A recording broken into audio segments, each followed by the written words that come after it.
Let me share with you what I consider the second important positive outcome of the end of the Cold War in Asia. When the Cold War ended, the ASEAN countries, the original 6 ASEAN countries, did something which I think was very wise. It reached out its hands of friendship and welcomed their former adversaries, Vietnam and Laos, to join us. Vietnam and Laos, as you know, are still ruled by communist parties. And during the Cold War, they were very strong supporters of the Vietnamese and of the Soviet Union. So, during the Cold War, in Southeast Asia, the countries were sort of divided into 2 groups.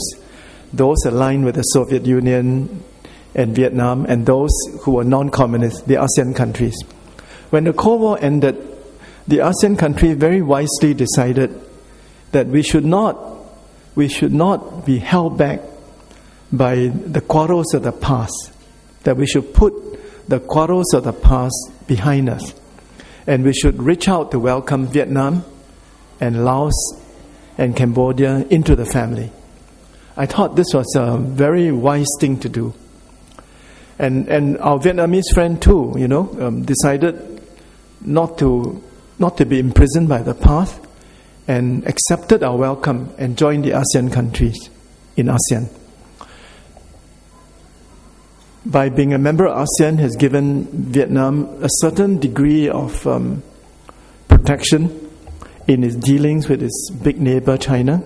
But more importantly, it has enabled Vietnam to benchmark best practices in the ASEAN family. And the Vietnamese have made so much progress since they became a member of the ASEAN country, of the ASEAN. Today, Vietnam is one of the fastest growing economies in Asia. And we in Singapore are just very pleased. And we put our money where our mouth is. Singapore is one of the largest foreign investors in Vietnam.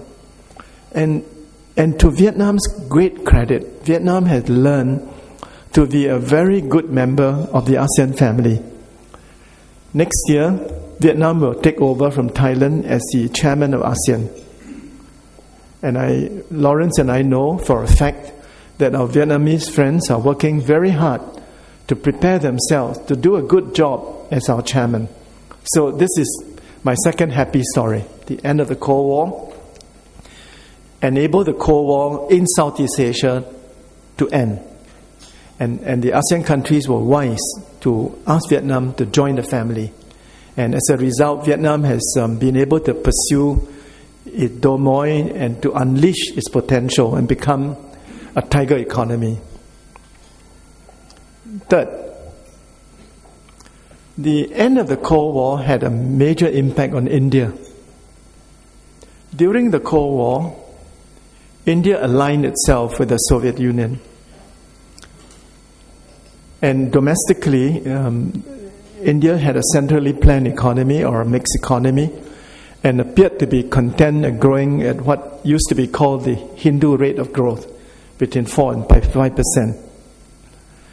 But when the Cold War ended, India had to reconsider its options and strategies. And India decided to move closer to the West, to Europe and to America. And gradually but progressively, India has opened up its economy. So the happy story is that 20 years after the end of the Cold War, India has joined China as one of the largest emerging economies in the world.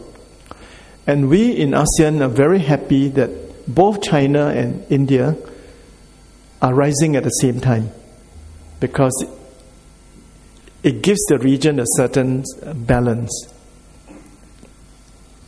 So that's my third happy story.